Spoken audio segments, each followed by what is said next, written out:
What's up? My name is Kenan Thompson. I work at Saturday Night Live, but I've also worked at places like Good Burger. Thank you for having me on the Kannon show, Salma. It was nice talking to you. I hope y'all learned something. You can hit me on my Instagram at Kenan Thompson, or you can hit my community number 404. Hold on, what is it? Let me see. 404 480-9828. Hit me up, text me sometime, join up, you know what I'm saying? It's time to make change. Real change.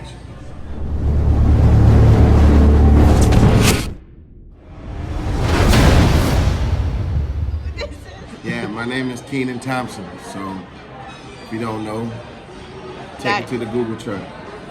Thank you so much for being on the Kannon show. No, my pleasure.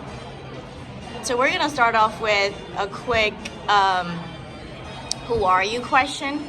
Not what have you done, just who you are as a person. Who am I as a person? I'm a proud husband, proud father, proud sibling, proud child.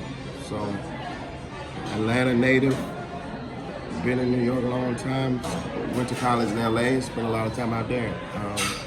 Hard worker, and I'm a positive, chill dude. I'm a Taurus. So that's my vibe. So how long have you been in New York? 17 years. 17 years. Okay. Are you bi-coastal, like with LA and New York? I was when I first started, because I was living in LA when I got my job out here, and then I kind of let all that go after a while, because when you first get to SNL, like every summer they tell you whether or not you're coming back to the show, so you don't really know, you know what I mean? So yeah. I just didn't have both feet in New York like that. I still had like one foot on the West Coast, and I was trying to like work the business and like have meetings and auditions and like trying to do movies and stuff like that. So that's why I was doing both. And then after a while I felt comfortable enough that I was just like, all right, well, I'll just be here. And then I met my wife, and she went to high school and stuff in Tampa, and her mom still lived down there, so we got a spot down there where we were starting our family. Because New York is a very stressful place, and we wanted our first experience with babies to be kind of chill, so that's why we got a spot down there. And we go back and forth between that. So how does a person stay on SNL for 17 seasons? Like, how does that work? I don't know. I mean, I love the show, like I could have, gone on and pressed my luck somewhere else and stuff like that, but I feel like I can do both. Like, I feel like I can like work on other shows while I'm doing SNL, especially if it's my show, and if it's on NBC like it is now, you know what I mean? It just, this perfect storm came around to where I have like 3 shows on the network right now, so I just feel like it's up to them to schedule it out, you know what I'm saying? As opposed to like me having to jump ship, just to see like what else is out there. Like before I got to SNL, I was already, a child actor and stuff like that. I've done Nickelodeon and Mighty Ducks and whatnot, so I kind of know what's out there, you know what I mean? It's just the life of an actor, basically. Auditions, meetings, this project, that project, but now everything shoots all over the globe. So it can just snatch you away from your family, and I'm, in family mode at the moment. So it was just conducive to what I was trying to do, was like, keep it in New York, keep working, you know what I mean? Like, that's the ultimate goal of an actor, is to keep working. Right. So that's kind of how it worked out. I mean, after a while, it felt like they kind of needed to have me there, you know what I mean, for a while, and then now it's kind of a mutual thing, blah, blah, blah, but really, I love that show. I think it's an incredible experience. I think it's an incredible alumni, Right. So I'm just proud to be there.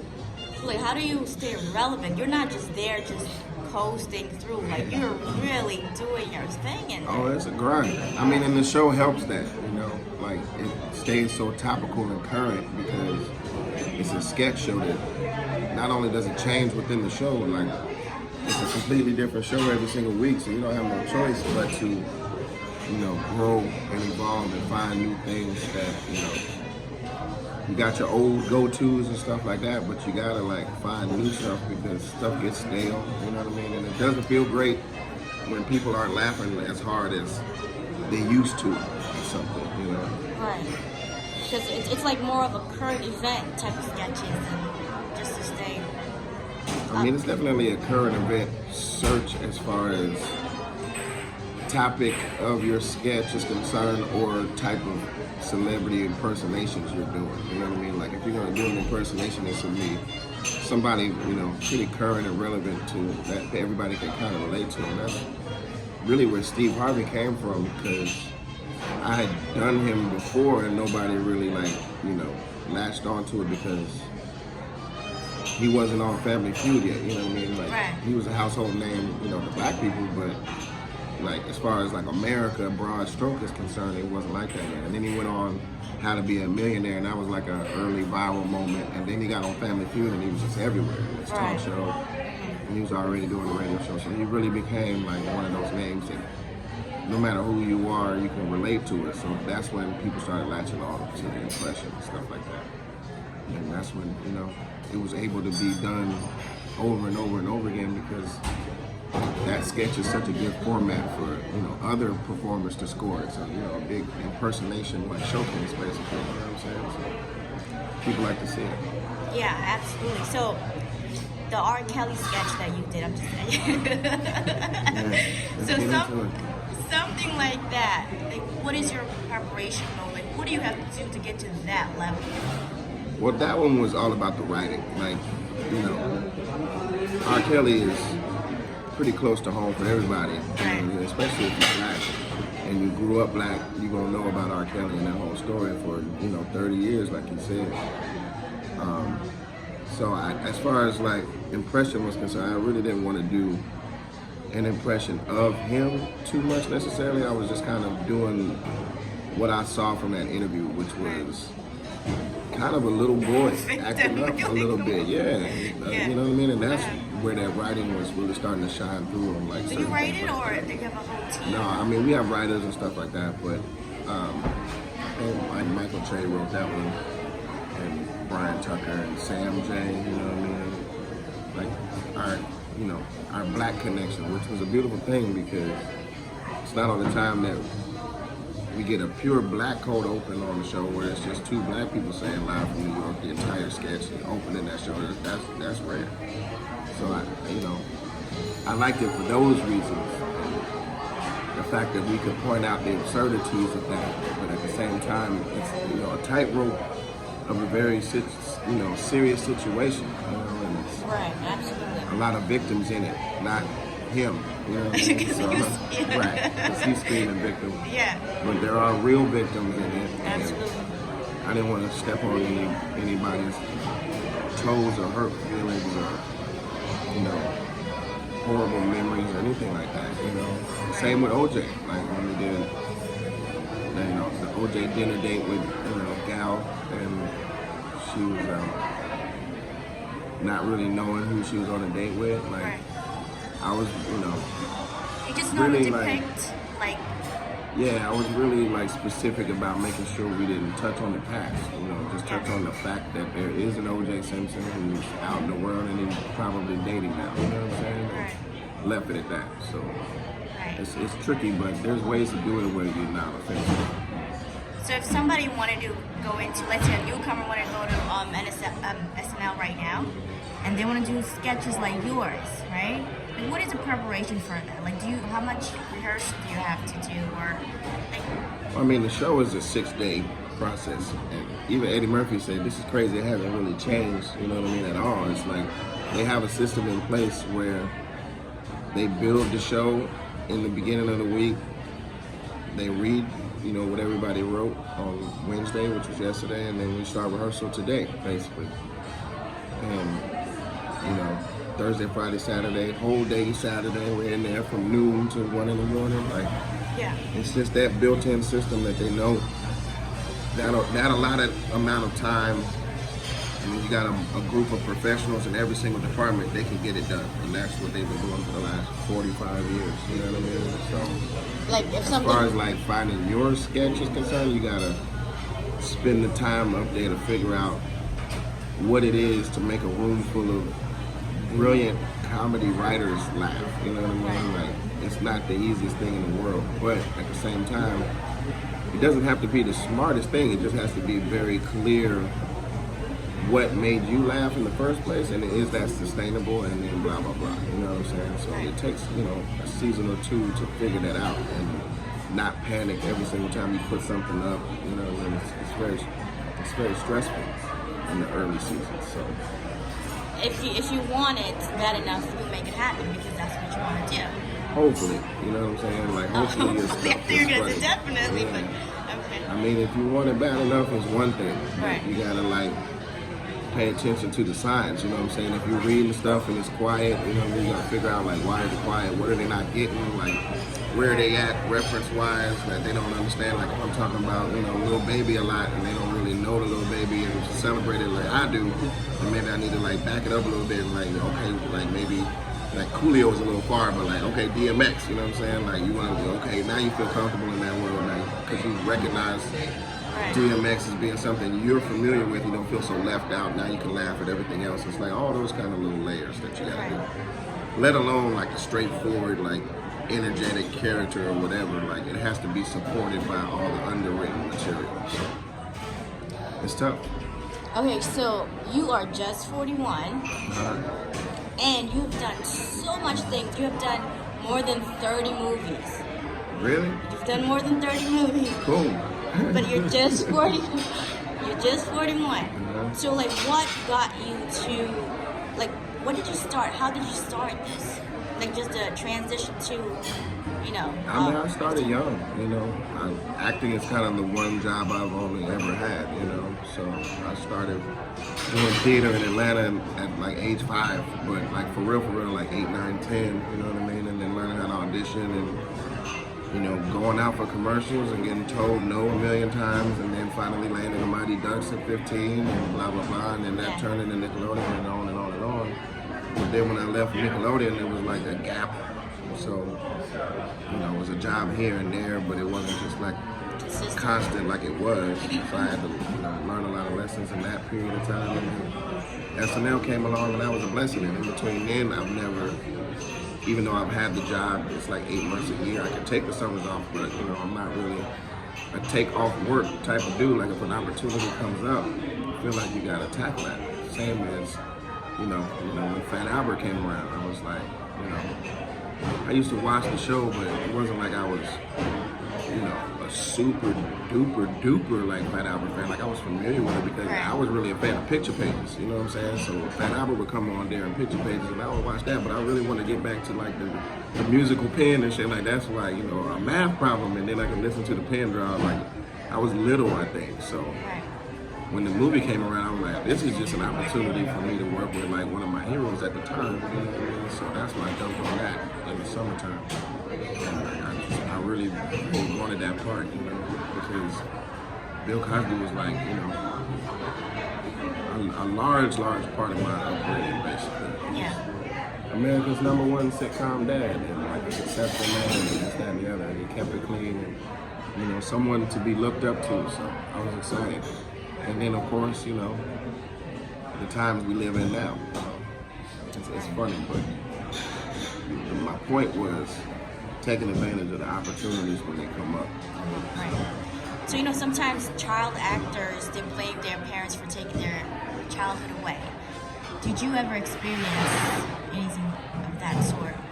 No, because I was already like 15 before I got on, you know what I'm saying? So I had my whole childhood pretty much like, I was driving by the time I really started like working, you know, so it felt like I was going to work, you know what I mean? Like 15, 16, like you can get a job in McDonald's, you can get a job wherever, but you don't feel around in your childhood necessarily. You feel like your independence now is like a, you know, welcome into the adult world type of opportunity, right? You know, so a lot of 16-year-old kids are looking for their way out of the house, you know what I'm saying? Yes. So it was kind of that for me. And so right now, so let's say you want to get into another opportunity, like movie or whatever. Like, how do you decide? Is it your own project, or if somebody brings it to you, like, how do you decide that's my next project? I mean, it's a lot of factors, you know. Who's in it? Where is it going to be shot? Who wrote it? Who's directing it? You know, what's the check look like? How long is it going to be? To convince you. know, Yeah. like certain things you gotta like just be like, all right, I gotta dedicate too much to this because this is a dope project, you know what I'm saying? Right. And then other things, it's like, all right, you know, cameo for a couple days here and there. It's like, all right, where, when, you know, why, like who wrote it? Is it a friend of mine that wrote it? Am I doing a favor? You know what I mean? Stuff like that. Do I believe in the, you know, artist, the writer, or whatever? Do I believe in the project? But yeah, I don't have to deal with that much because I don't have a lot of time right now. You know what I'm saying? Like, Bring the Funny, I think it's gonna come back for season 2, which is dope. If you don't know, that was the little comedy competition show we did over the summer, and it was fun. Me, Amanda Seals, and Chrissy Teigen and Jeff Foxworthy. Oh, wow. So I think that's gonna come back. And then my show is gonna shoot all summer, so we're gonna like launch, I think, in the fall. So like, and then SNL will be coming back. You know what I'm saying? So I don't really have a lot of time to like overly worry about my next movie necessarily. Like we'll just figure it out when it comes. But I'm also starting to produce stuff. You know? So it's just a lot going on all the time. Just being, you want to do the ownership now, right? Owning your projects. That and putting other people to work. You know what I mean? I've always been a big fan of, you know, getting everybody, you know, if it takes me to be in front of the camera to get something going, then fine. But a lot of the time, I think there's a lot of like really great performers just sitting around, like, you know, looking for their next thing like anybody else. So They're brave. If I can have a hand in putting people to work, I'm all about that. That's fantastic. So I was just gonna ask you, why do you feel? I feel like I know why you're still relevant in our time. What do you think you are relevant still? I mean, you know, it's interesting. Like people, you know, it's been this Good Burger kick lately where everybody's like, man, that movie holds up. You know, they keep showing it to younger and younger. Like my kids are like 4 years old. So I've been hearing, man, my kids watch Good Burger like over and over and over for like 15 years. You know what I'm saying? So it's just like generation after generation flocks to that movie. But now, like I've been getting a lot of calls about like it keeping older people company, you know what I mean? Like in nursing homes and stuff, like people are starting, like grandparents are starting to watch it over and over and over again, which is the cutest thing in the world to me. And I just feel like the amount of fun and freedom and joy Kel and I had working with each other just comes across the screen. Like even on the shows, like we were just having such a good time without it feeling stressed or you seeing her stumble over things or whatever, you know what I'm saying? Yeah. It was just like free-flowing, kid fun energy, you know what I'm saying? And us thinking that we were like the coolest people in the world and having the best time. I think that's what's coming across to people. And it's just, it looks like real escapism for them because they can actually watch us have fun without feeling FOMO or anything. They can just be entertained by it, you know what I'm saying? Right. Good Burger is just one of those one-off, you know, standalone type movies like Groundhog Day or Beetlejuice, you know what I'm saying? Right. That you just watch over and over again because there's nothing really like it, you know? Absolutely. So, that and it is very silly. Like it's a funny movie. So can I tell you why I feel like you're still so relevant? Yeah. Okay, so you know how they say not everybody with like a high score can get into Harvard. There's there's stuff that you have to do, right?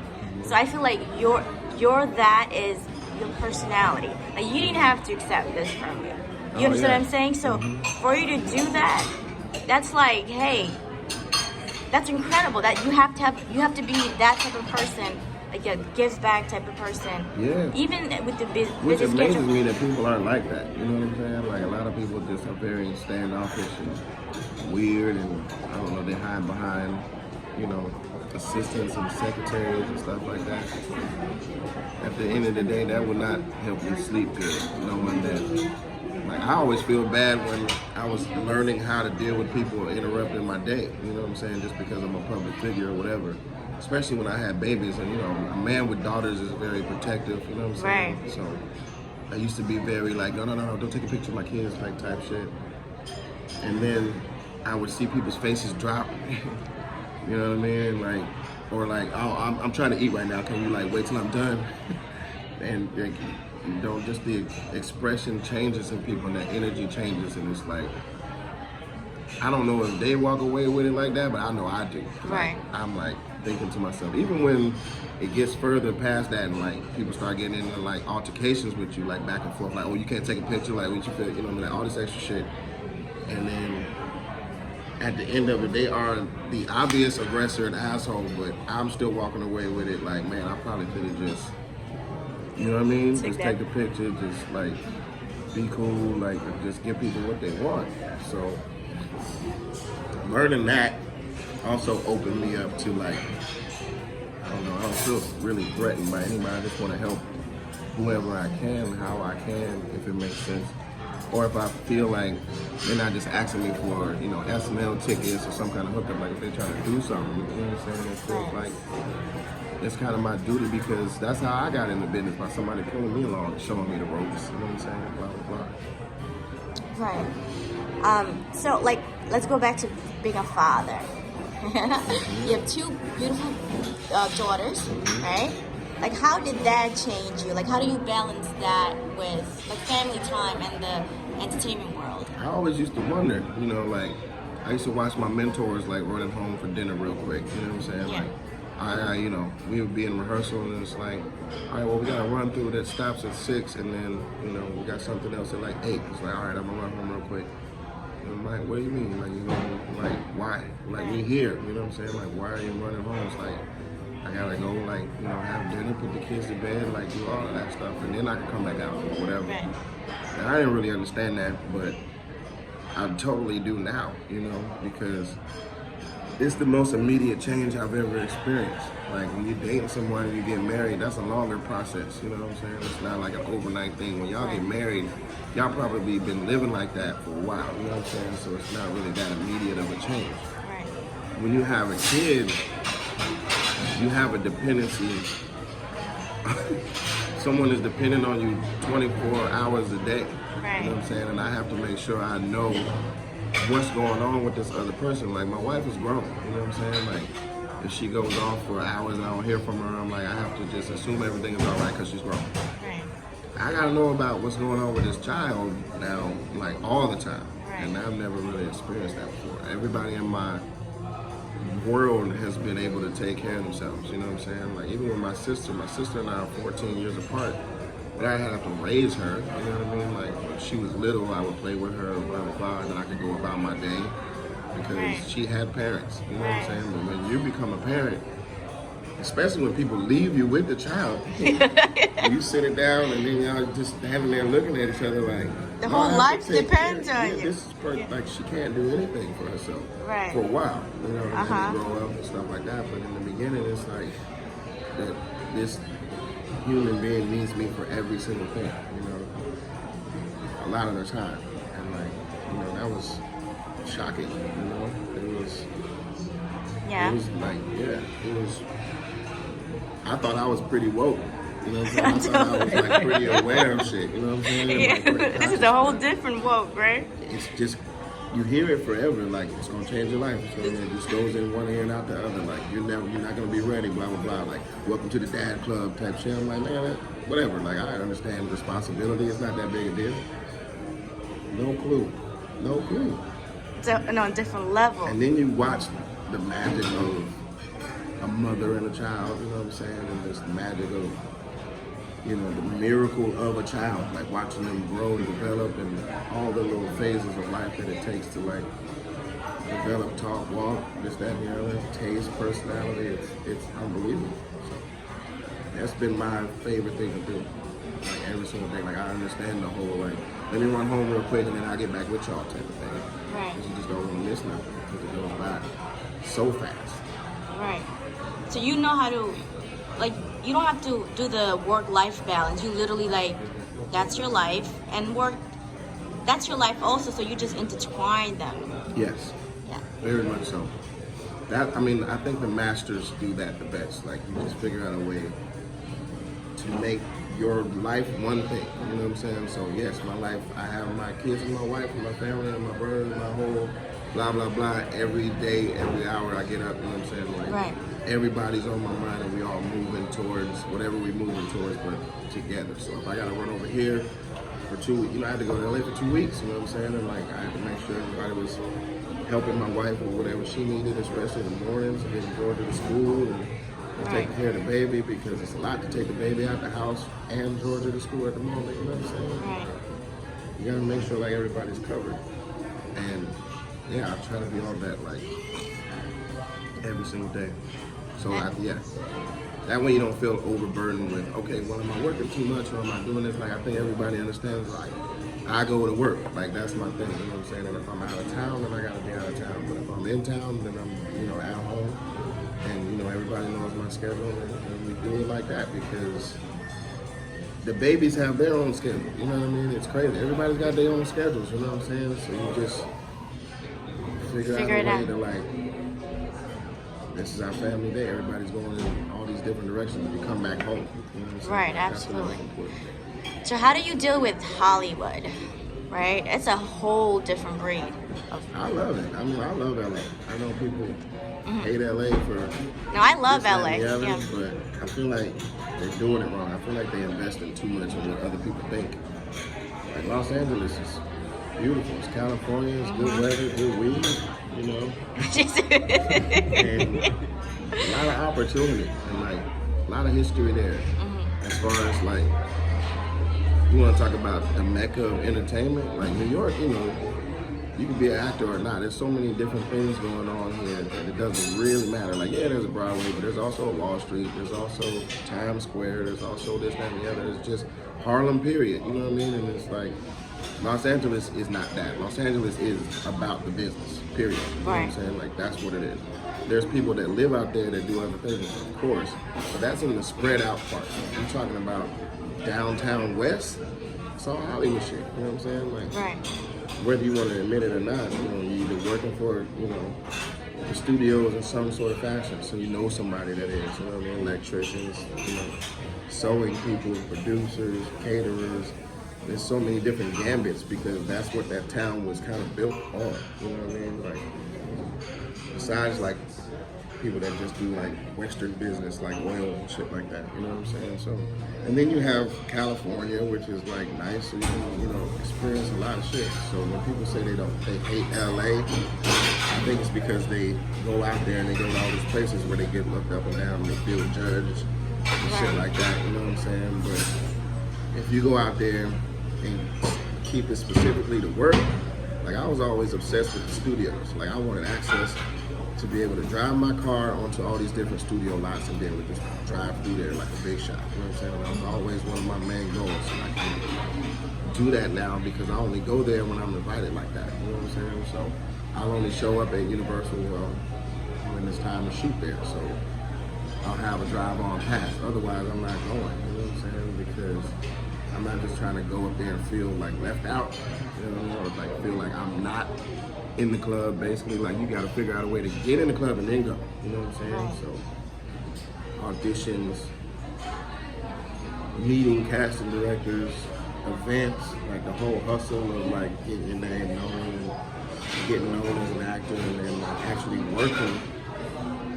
It takes a while. You know, people get discouraged on like, oh, I only got 6 days out here to get it cracking and then I gotta go back, you know what I mean? And then, like, it's mad expensive to get back out there, so I don't have a lot of time to be playing. But people that live out there, they're not in a rush like that. They're not under your, like, 5-day schedule just because you're in town for that pocket, you know what I'm saying? Like, that's not how anything in life works. You can't just demand people to, like, give over a life-changing experience for you, you know what I mean? Like, you gotta take the leap, move out there and figure it out. Get to know people, and the more different people you know, the more different types of opportunities can come and blah, blah, blah. You know what I mean? But, Absolutely. you know, I think a lot of people get discouraged because they run out there and it doesn't happen right away. You know, when it seems like it is like that for a lot of other people because it's a car show out there, you know, it's a house show out there, like everybody's driving something fresh because it reflects on, you know, how Just people irrelevant. look at you out there, you know what I'm saying? It's just a part of the game. So Jamie Foxx would say that shit. He was like, man, when I had, you know, a movie opening that was like doing some business, Lambo, pulling the Lambo out, you know what I'm saying? But if it ain't doing no business, then we humbled in the motherfucking Escalade or whatever. And just like, you know, trying to just move around town, nobody see us, but still like party or whatever. So Right. You just gotta learn like what the game is and decide if you want to play it or not. You don't have to. There's lots of just artists out there that are like tech engineers and designers and stuff like that don't have to like play that who are you, what do you represent, what have you done before type game. You know what I'm saying? But it's a large part of LA is that. So you gotta like figure out what you really want to do. You can't just not play the game and then be mad that you didn't get a chance to play.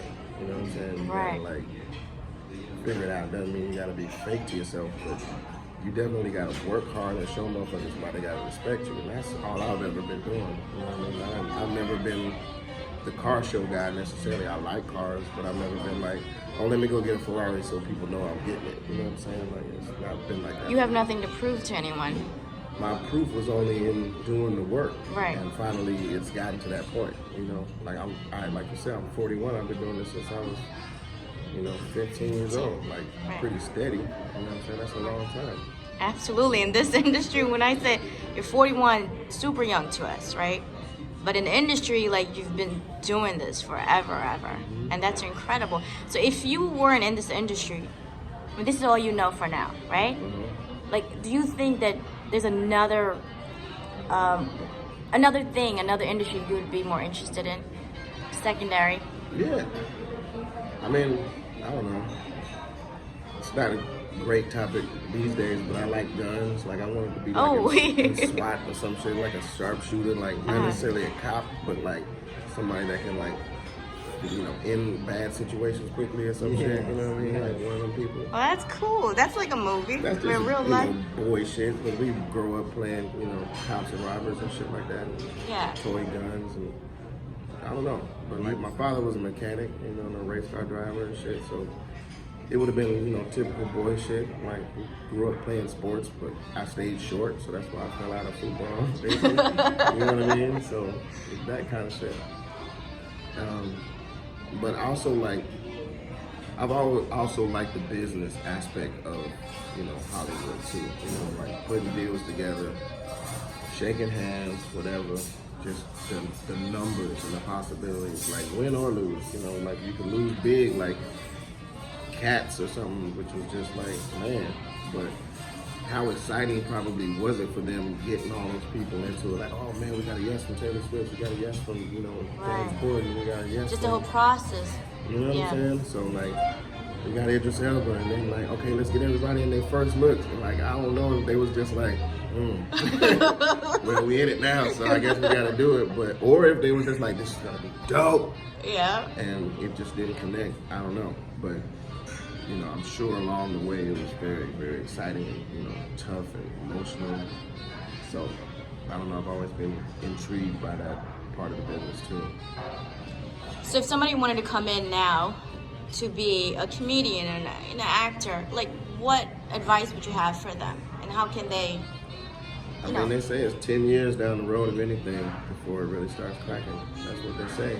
You know what I mean? Like 10 years Who are to these perfection. I'm sorry. Who are they? It was like some book recently that was just like 10 years to like master something or whatever. Like, I don't know. I hear things just in conversation. How about you? In your experience, what do you think? In my experience, it took a long time. It took a long time for people to recognize that, our shows were dope because we were on Nickelodeon and that was a cable channel, and then we were like a kid show too, so it was like a lot of adults would be like, oh, my kid's like that, like it ain't really nothing for me to laugh at or whatever. Right. So when I was auditioning for SNL, I was in that kind of position where it's like, oh, that's kid humor, like I don't really know if you can do adult humor yet. And it was a couple years before they let me audition for real, you know what I mean? And then I had to show improvement, and I think SNL really was that bridge between people not seeing me as a child performer anymore. You know what I'm saying? Like now I'm on an adult show. I look young, but I'm, not a child anymore, obviously. You know what I'm saying? We're talking about all kind of adult topics and stuff like that, and then stay on 17 years, you know what I mean? And that's like, I got gray in my beard, like I, still like resemble the same person, but like, there's no way I'm a child anymore. You know what I'm saying? So it takes a while for anything to turn over like that. unless you just like, you know, a freak of nature, like Zion or, you know, LeBron or Kobe or any of these people like coming straight out of high school, like, Yeah. but that's genetics, and you should know that by the time you're 12. Basically. Right. Absolutely. So we were talking about like a little while ago about your podcast. Like you want to get into the podcast stuff.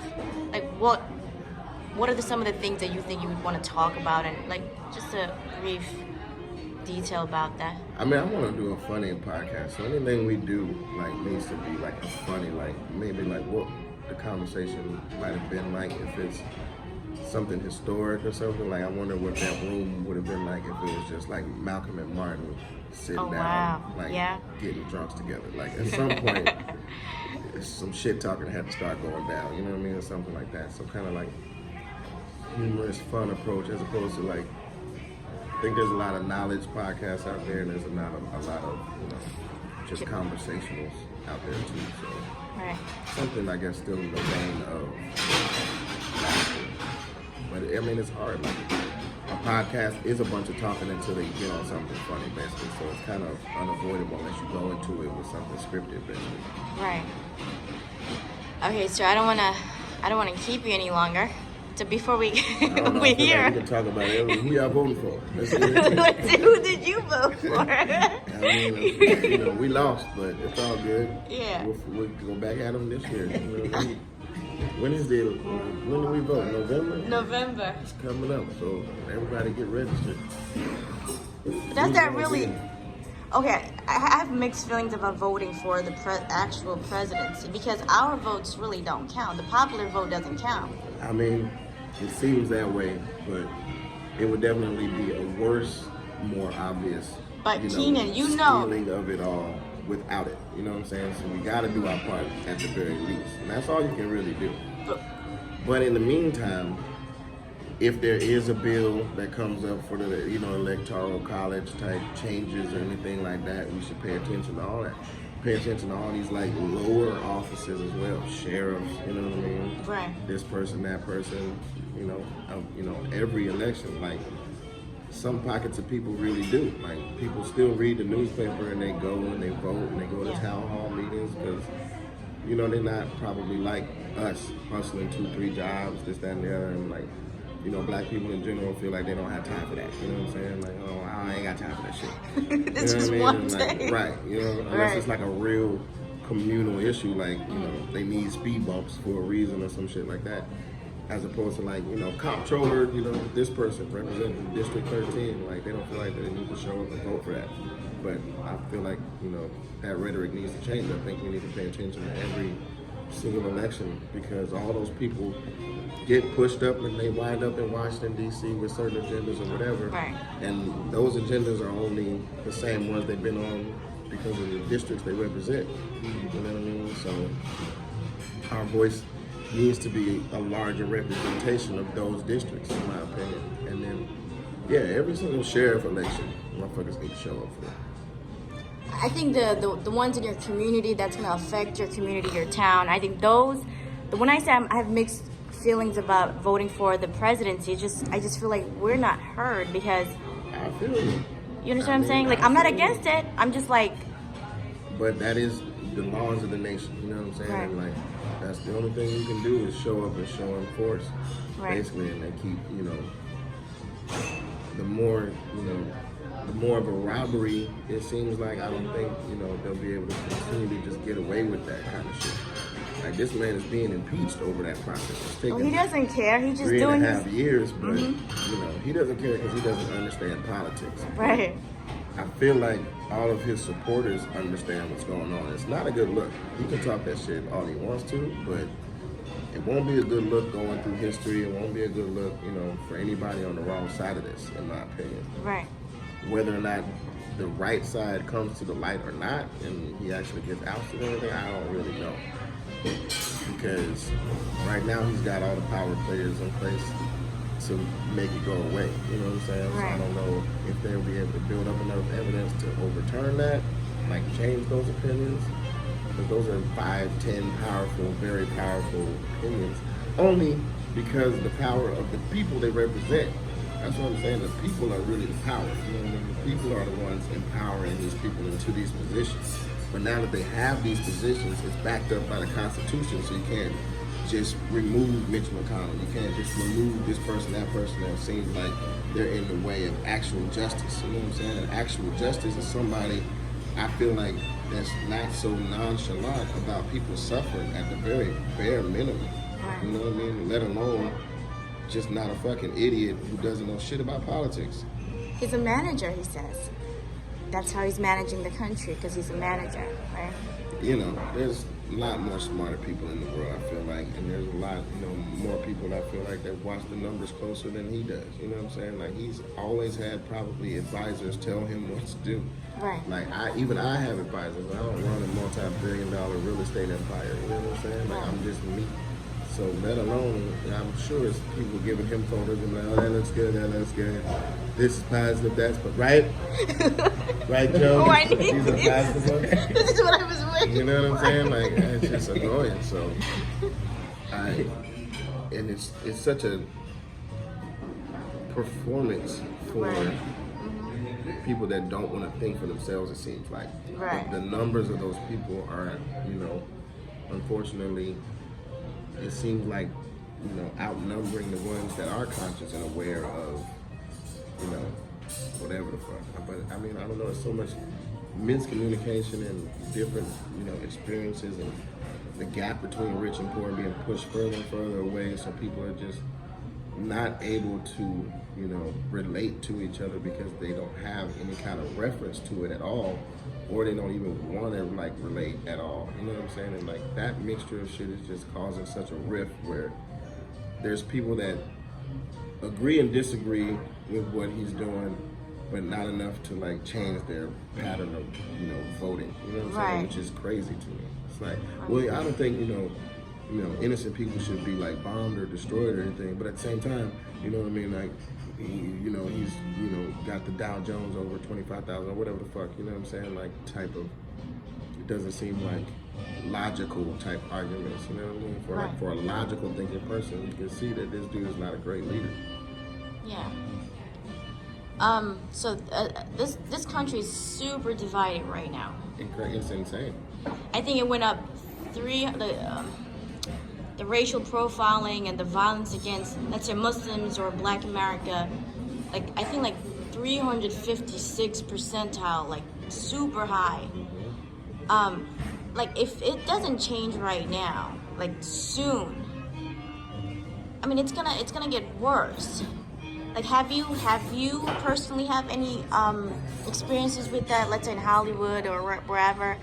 I mean, just in life, you know, people just seem way more aggressive, you know what I mean? Like, definitely racially wise, for sure, like just racially charged, you know, interactions with people that it doesn't even really need to go there. You could be at the gas station and shit get tense just because, you know, this dude is, you know, having a particular type of day or wants to try to show or feels threatened or whatever the fuck it is, you know what I'm saying? So it's a lot of like, you know, eyes and look aways, lies and look aways, as opposed to like, even in the South, like growing up in Atlanta, which is, you know, steeped in an immense amount of bullshit. Right.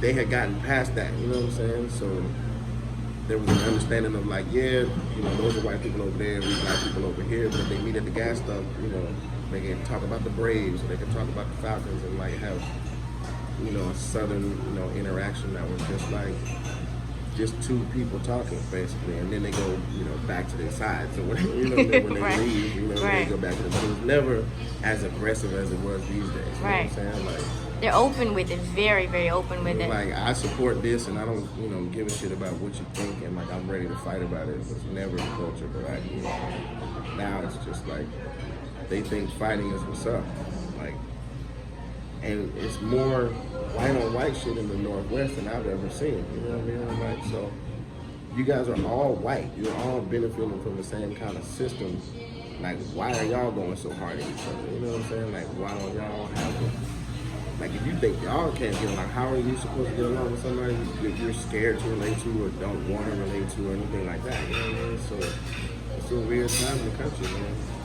Like, so much, like, I look at all that, like, court and shit, and it's all white people fighting each other. Like, I don't know, like, some of y'all gotta be related, you know what I mean? In some sort of way, right?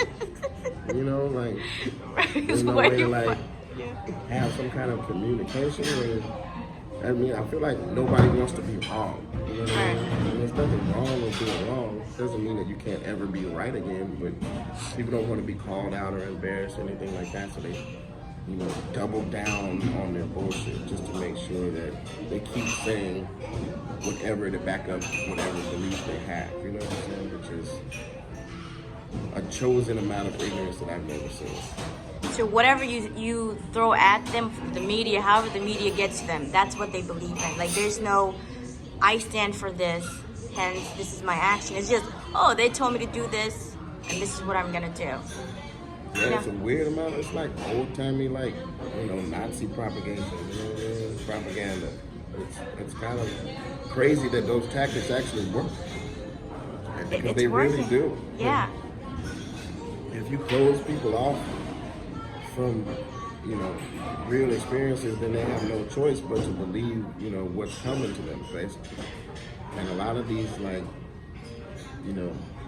conglomerate type cable companies or whatever, they just, they represent, like, every single opportunity for you to get cable in your house, like, across the board. And then they only offer certain things in certain areas, you know what I'm saying? And if you want something else, you gotta pay extra for it. So it's like, if you want to be enlightened on something that you don't know anything about, how are you going to pay extra for something that you don't know anything about it? You know what I mean? Like, how are you going to be coaxed into wanting to do that? You know what I mean? Like, why would you want to pay for a vote if it's just a bunch of stuff that you don't feel like you relate to? Right. So that kind of shit is what's making it tougher. You know what I mean? For people to, like, come together and talk and communally kind of, like, focus on an agenda for the state of, for the sake of the country type shit. But the more music, the more arts that splash across, that get through, the more diligent we are when it is time to vote. I mean, that's all you can really do. The music industry these days. Protect your neck, son. Yeah.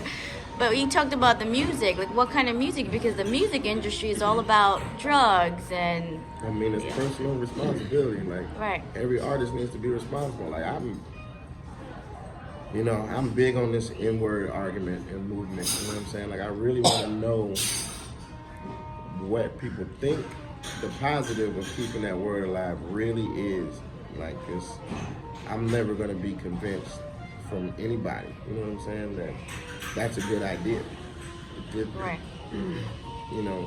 We're special, but we're not more special than being demeaned by verbal abuse, you know what I'm saying? And that word to me is that. Like, no other culture just perpetuates their slurs like that, you know what I mean? Like, no other culture just celebrates having slurs against them, you know what I mean? Like, they put up a wall, you can't. You know what I mean? You can't ever use that word. How dare you? And like, where are we at on that? You know what I mean? Like, to me, it's like, nah, we took it and made it our own. It's not enough for me. Like, that's not enough for me. Like, that's... So, just to bring that point, just touch base on that point, it's hip-hop music, let's say, right? But the Caucasian, the white American, they're the one that's actually buying the most of the music. More than the minorities. Like, that's just statistically. Statistically, probably who has the most money. I mean, it all really depends. You know what I mean? Like, no. I'm saying statistically, that's a fact that white folks buy more. I mean, that's an imbalance because we have our ways of pirating things. You know what I'm saying, and shit like that too. So I can't really say that white people buying things perpetuates those artists coming to the surface. It's across the culture. If all those artists got together and decided not to use that and still put out words, that's still the product that's out. You know what I'm saying? So people have to buy the product. Now, if the product is tainted and that's the only product that you can buy, you buying that. You know what I'm saying? Like, y'all making sense? Like, there's a bucket with a bunch of niggas in it, and that's the only bucket for sale. And you want to buy a bucket, you're going to buy the one with niggas in it. Now, if there's a bucket right next to it that's just as good, that doesn't have that, it makes you feel better about it, and you actually have the choice. I feel like the choice would lean Especially, it's all about the music and the sound anyway. It's not about how many times I use the word nigga. That's some street shit.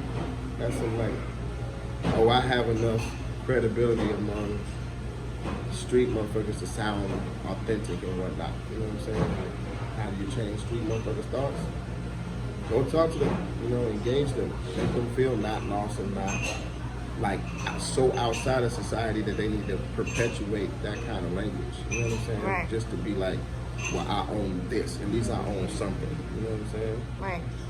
The reason I mentioned that part, the statistic about that, is because, like, even when you're singing a song, like, let's say, of course, I can't speak about that word. Like, it's not my place to, right? 'Cause I don't have the right to.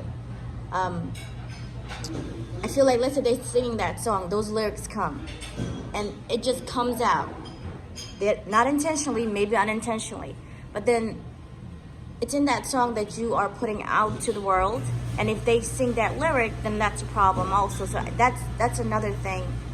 Yeah, it's highly unfair. You know, imagine being like a young white kid who has to like censor themselves because they want to think that that's cool, Right. as opposed to censoring themselves because it's disgusting. You know what I'm saying? Like, that's just an ignorance, in my opinion, of like getting far away from. It's like hearing that there's a natural, like an African American history museum, and then hearing that the whole first floor is about slavery, and then watching people's eyes roll like, oh God, now we gotta go through. It's like, no, motherfucker, like, yeah, you need to see that and know about it and know how fucked up it was, and then maybe you won't be so reckless with this bullshit word, in my opinion. Like, that's a lot of suffering wrapped around, you know, you know what I mean? Like, motherfuckers put ham hocks to the side or whatever when they found out it wasn't healthy. Like, I don't think that word is healthy. Right. Right. Yeah, sorry, That's what I'm saying. That's such a topic of discussion. And what broke my heart is like Oprah said, she doesn't think we'll ever get to a resolution place with that in her lifetime. And I'm like, well, if you saying that, then, you know what I mean? Like, you're the most powerful media person we have. You know what I mean? So how are they not fighting against that? You know what I mean? Because they're scared to like go to the hood and talk to motherfuckers, gather around like on some Malcolm shit and be like, let me show you the beauty of who you are. And then maybe you won't feel like you need to degrade yourself with trying to be cool with this, that, and the other. You know what I mean? Or trying to be tough. Like, a motherfucker's still gonna be, you know, a big knockout type of dude with or without that word. Or a gun-toting person or a violent individual, you know what I mean? Or whatever, but I don't think you need to hide behind that reckless language just to be, you know, taken seriously amongst your circle, amongst your group of friends. And I hear like more Latin kids using that shit than anything these days, and especially in the city. Like, every time I look up on the subway when somebody's just recklessly using that in public, I'm like, where does that come from? And it'll be like a pocket of like, you know, Asian kids whatever, use that. You know what I mean? Asian kids use it too in New York. And it'll be like one or two black people in there. I'm like, so what's really going on? You know what I mean? Like, now it's like leaking over into like everything else to where like other cultures think it's cool to just throw those slurs around. Like, it's not gonna like torture people's ears, and then if you question them about that, they wanna like cut you. I'm like, well, cut me, motherfucker, because I'm not about to listen to that shit. I'm not about to just let you be ignorant like that, in my opinion. Like, I don't know. Because they turned that word. Because they're so young, it seems like they don't have the opportunity to be able to separate that from their professional lives. Jay-Z and all these people, they know they're not going into TD Ameritrade meetings, Goldman Sachs meetings, recklessly using that word. Right. These kids on the subway in high school, I don't know if they have the chance to really separate that that's not appropriate or not when it's so built into the culture, and then they wind up only being able to work at Dunkin' Donuts or this, that, and the other because they go to an interview and the people gauge them on how they talk. Right.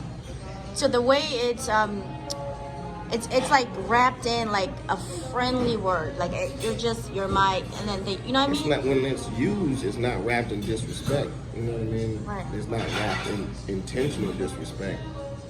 But it is. Intentional or unintentional, when you step on somebody's toe, it hurts. Right. Right. And the other thing, going back to this word, or I just want to go to the next subject about ownership, right? So I hear a lot of this term since last year and this year about black ownership, black business ownership. Like, how do you feel about the word black ownership? Like, I mean, you know, it seems like every culture does that. You know, every culture like buys up some shit and like, you know, they get a pocket of some shit and they rise and flourish amongst themselves. You know, especially like if you look at like Hasidic Jews, like they really built up the entire Williamsburg. You know what I mean? All together. You know, it seems like they're all on one accord and they're all able to, you know, reap the fruits of their labor, you know, collectively. right.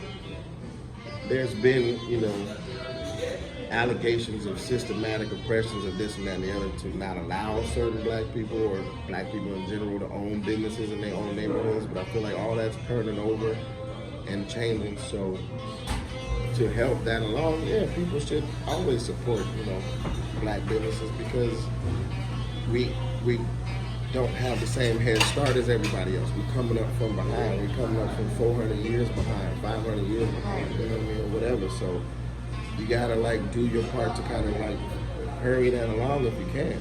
I don't even know if you can hurry along a 400-year head start. You know what I'm saying? But you gotta at least try. So if you want to support business, support all business. Don't just like ignore the African Fest or ignore, you know what I mean? You know, the flea markets and shit like that. Go out there and get you some soap and some oils, and even if you don't use them, you know, give them away and like, you know, support people. You know what I'm saying? But my question is, by just saying, "Hey, I'm a black-owned business," is that a segregation? Meaning, now instead of saying you're a business owner, wrong with that. Yeah. I mean, it's a segregation, but like, you know, kind of, I don't know. That's a tough one. because we don't say, "Hey, this is an Indian But it's business." the same, or, like that's the BET argument. Basically. Okay. You know what I'm saying? Like, you want to be included, but then you want to have BET at the same time. You know what I'm saying? Yeah. Like, where, you know, like Stacey Dash was making that argument, everybody jumped down her throat. But she has a little bit of a point. You know what I mean? And the point is, if you want to feel inclusive, then how can you have your own separate thing over here? And the only reason for that separate thing over here is because we weren't included in the thing that's already going over here. So we had to start this separate thing. So you can't just let it go. You know what Right. I'm saying?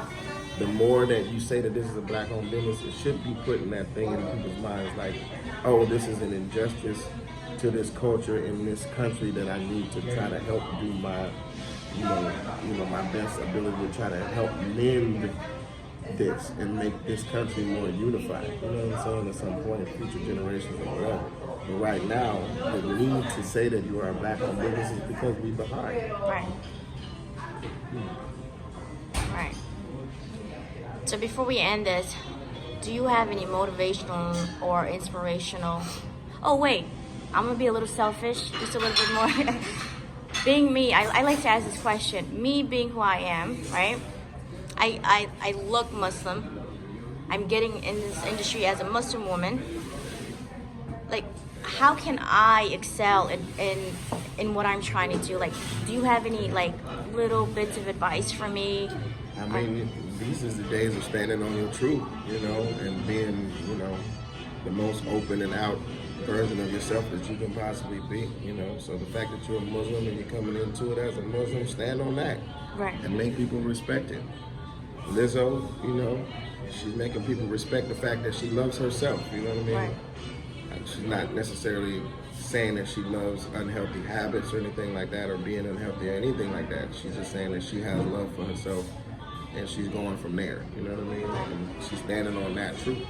And that's a beautiful thing, and I feel like it's shitty that people want to kind of undercut that with it seeming like she wants to celebrate obesity. Like, trust me, anybody, you know, that's probably considered to be obese isn't usually happy about it. You know what I'm saying? And like, it's just, you know, a consequence of life. So I don't see Lizzo out there like doing dances with cheeseburgers and shit, and just like over like eating spaghetti and shit. She's just, you know, showing everybody that she's fine with the Self-love. situation she's in, and she loves herself. You know what I'm saying? And she would like to try to get better, but it's a hard, long road. You know what I mean? And it's a lot of different components to that. It's mental shit. It's like, you know, it's physical things. And it's like knowing your body and knowing what you react to and doing the research. And it's a lot. You know what I'm saying? So you can't just shit on somebody just because they happen to be big and out in the light and love themselves at the same time. You know what I'm saying? So you stand on your principles and your truth, and you love yourself, and don't let nobody like take you off course to try to make you fit into a certain category. You create your own lane. Like that's the only way to like gain notoriety these days anyway. It's like making your own lane. And now, the advice or motivations for the youngins that are trying to make something of their lives right now. Wow. Your education is highly critical. Like when Nick responded to that Orlando whole thing, Yeah. he responded in such a brilliant way. I was like, that's an educated man talking. You know what I'm saying? Like that's not, you know, just somebody who you can just throw shit at and we just normal, not prepared or whatever, then you just react because you don't want everybody to like embarrass you or, you know, take your cool notches down at any point. He took the opportunity to try to teach it, you know what I mean? And he broke it all the way down, this, that, and the other. Complimented him. Like whether you agree or not, that's an educated man speaking. You know Right. what I'm saying? So you have to respect that. So your education is hypercritical. Hypercritical. You just need it for, you know, when you make relationships with people, mentors, people want to mentee people that they see potential in, you know what I'm saying? So you need to be on that track of, yeah, I'm an opportunity. If you give it to me, I won't fumble it. You know what I mean? That's what a lot of them are looking for because they've been through the ringer, and if they 50 plus, they want to sit it down anyway and put it in the hands of somebody they can trust or whatever. So you need to show and prove that you're one of those people, and then they'll just graduate you along, you know, through your relationships, through your contacts. And then if you get, you know, ill with it and start creating shits and LinkedIn's or some kind of apps, paid meals and shit like that, and like figure out ways to do the business and bring advertising dollars and create a necessity, you know, and like blow up like that.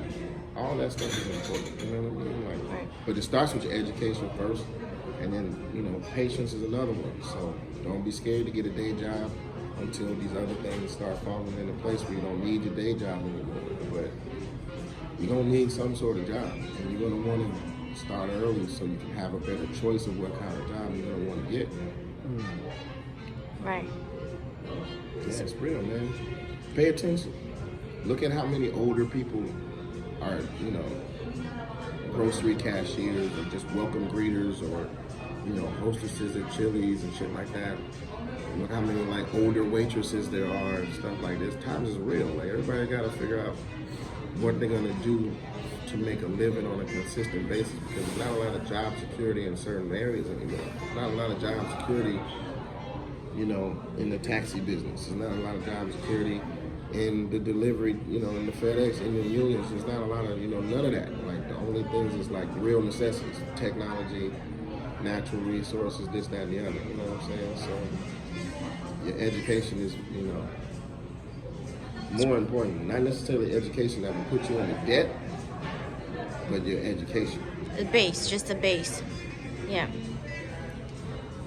So thank you so much Oh, my for your pleasure. time. Thank you so much.